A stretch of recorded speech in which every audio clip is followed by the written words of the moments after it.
नमस्कार दर्शक बंधु आसंता शुणा गोटे 3 वर्षर छुआ मुखर हृदय स्पर्शी स्वाधीनता दिवस विषय भाषण मुझे फुल वीडियो देखेबी। आप भल लगे लाइक सब्सक्राइब करे जमार भूल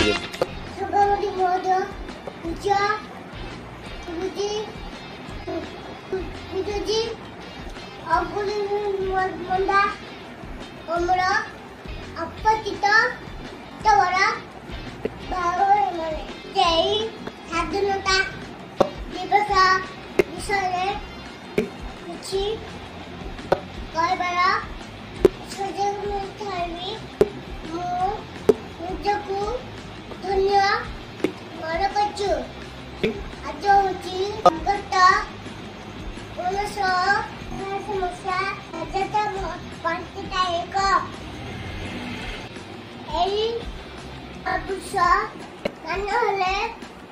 महात्मा गांधी स्वदेशी लाल बाल राजगुरु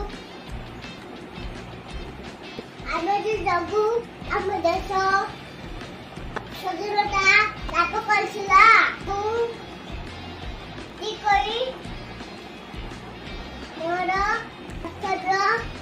समाप्त करुची। बाबा किशन।